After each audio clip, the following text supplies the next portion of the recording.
All right, so today I thought I would actually take a step back and talk about the photography journey that I took through the cameras that I shot with when I first started. Speaking of which, there's my first DSLR. This is the Nikon D50. Still works, and still only recognizes up to a 2 gigabyte SD card, because back then that was as big as they made them. And with 6.1 megapixels, you didn't need a whole lot of storage space. Now, that camera got me on my way, got me started on my journey, and I shot on the D50 for about a year, where it was my solo camera while I was learning.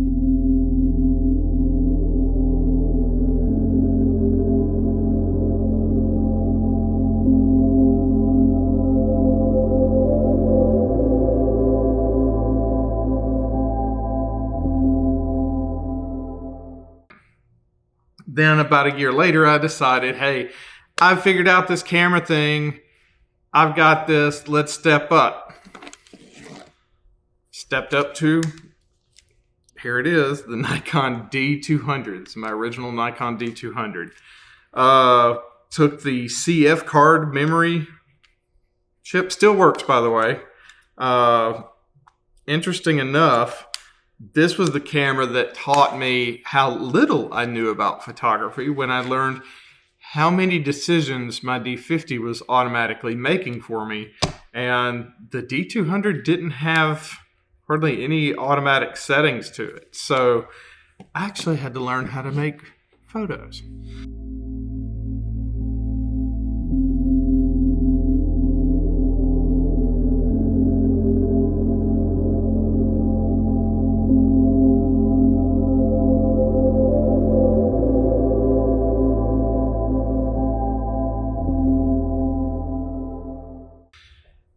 I shot on the D200 for, I guess, about 9 months or so. Then I grabbed a D300. I don't have my original D300. I actually ended up selling that one. And the reason being is because in August of 2009, I actually was allowed to photograph a concert in Nashville. And here's some photos. I'm going to go back to my 2009 archives and pull out these photos that should be coming up on the screen now. Are from the Green Day and Kaiser Chiefs show in the Sommet Center, is what it was called back then, in Nashville, Tennessee in 2009. And those photos were shot with this camera. This is the Nikon D700. This was my original D700 that I purchased. And this was my first full 35 millimeter DSLR camera body. Maybe that for a thumbnail. So, and this was my lens I used for shooting sports. This was my 1-300 Sigma f4. Great lens. It has a little bit of wobble to it. I should probably get it repaired one day, but honestly, I just don't use it anymore because I shoot mirrorless now. But this camera body has over 325,000 actuations on it. And I could still take it out and shoot pretty much whatever I wanted to. 12 megapixels, fantastic portrait camera. Now, I know what everybody's saying, oh, 12 megapixels, man, that's just not enough detail. I had shots from this camera that were made into billboards. Of course, billboards are only printed at 72 DPI, so you don't need a lot of resolution to print a billboard. Now with digital billboards, I think it may even be lower. I don't know what the resolution of those things are. But that D700, and you realize I had 6 of these. I used to shoot weddings, so I had to have a lot of backup gear. But I went through 6 of these D700s. And when I say I went through them, none of them died on me. They all ended up being sold. Of course, I kept this original body because, you know what, I'm kind of sentimental. This original D700 was purchased with money that my grandmother gave to me, and I felt a special connection to this camera just because of how it was acquired, and felt that it needed to stay with me. And if my kids want to get rid of it one day, they can have at it. But I really wanted to keep my 3 original cameras that had a lot of story behind them with me. Now, am I attached to any other cameras? Nah. I could get rid of my Z6 or my Z7, or I actually already got rid of the Z30. It's gone. Z5 will probably be next to hit the bricks. I just don't use it. Great little camera. It just doesn't fit what I do. And as far as upgrading, I think we've had some conversations about this in the comments. Upgrading cameras is something that I only do when I finally come to a point to where what I need to create is not possible with the piece of equipment that I'm holding. Otherwise, I'm just not upgrading. Just because a new camera came out, I shot with the D700 all the way up to the D810, which I don't have my D810 anymore. Sold it. Was not attached to it. Great camera, but it just didn't resonate with me like any other cameras did. It didn't have the story. The 810 was just bought with money for work. It was a work camera. It didn't really, I never really used it. Like the 700 went home with me, and I photographed my kids with it, and I photographed a lot of moments in time, and still, like I said, acquiring it the way I did. It's got story behind it. So I get sentimental about things that have story attached, I guess you'd say.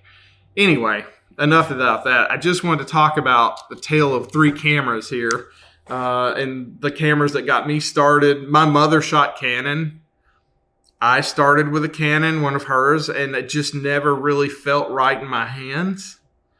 So when the Nikon D50 came along, this was like the first affordable, where I live anyway, right?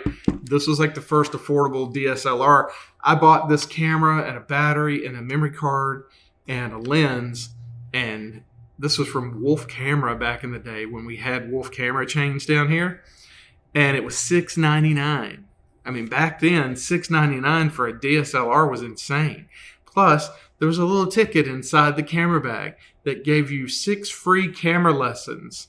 And by the 5th one, I was helping them actually teach the class. I mean, that's how fully addicted and full on into this. I just went it was bad. But this D50, man, I absolutely loved it. It got me my first job for newspaper and shooting actual journalism.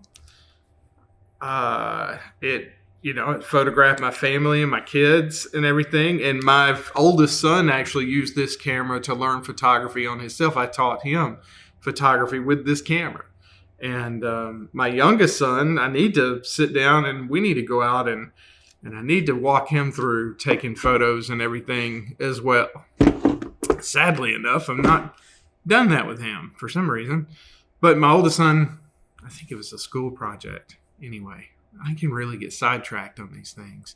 You can see I don't really do scripts. I just like to sit down and have conversations with you guys. And I really enjoy all the subs that have come along here lately. We've had 900 subs this month. That's insane. Thank you guys so much. Comments, likes, shares. It's been great. And excuse me for a minute. There we go. And my delivery order's on the way.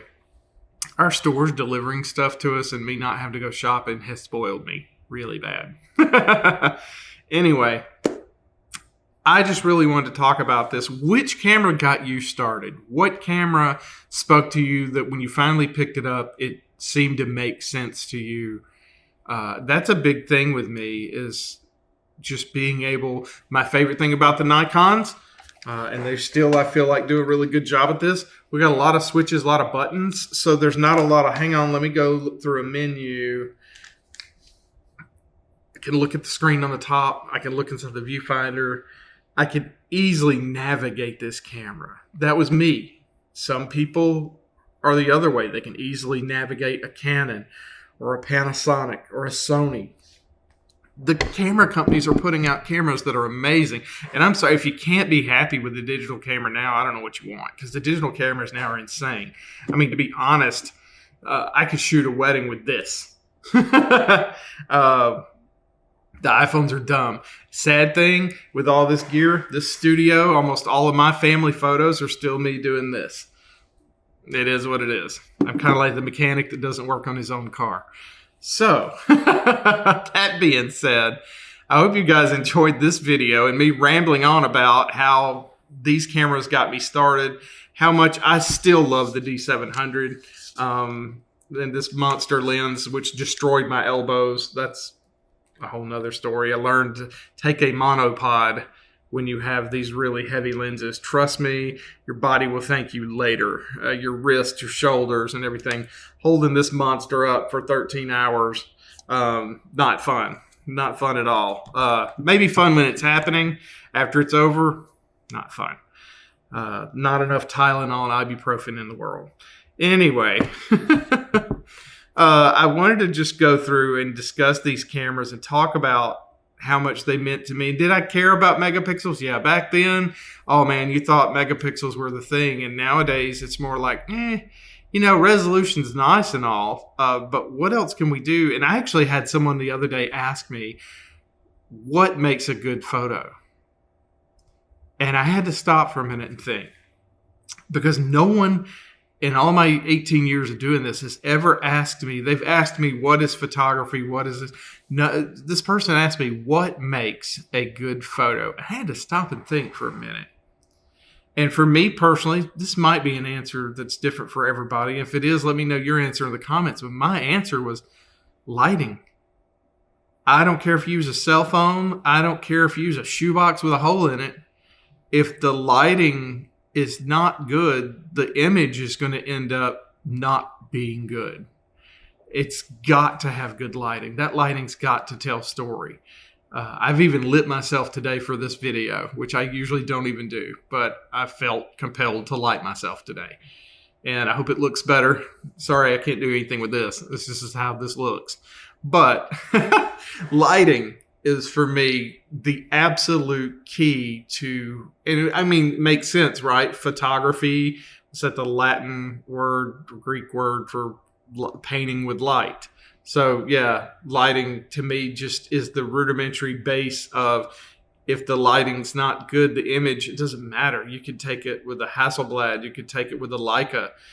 If it's poorly lit, it's going to be a bad image. And I don't know, maybe that's debatable. I don't know if that's debatable. I imagine everything nowadays is debatable. Am I right? We can debate anything.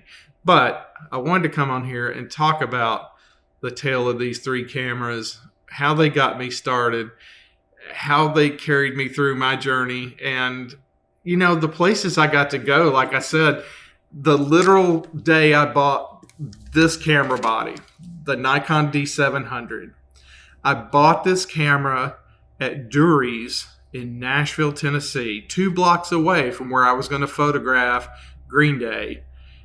That show was the first thing this camera photographed. And I don't remember what the last thing I used it for was.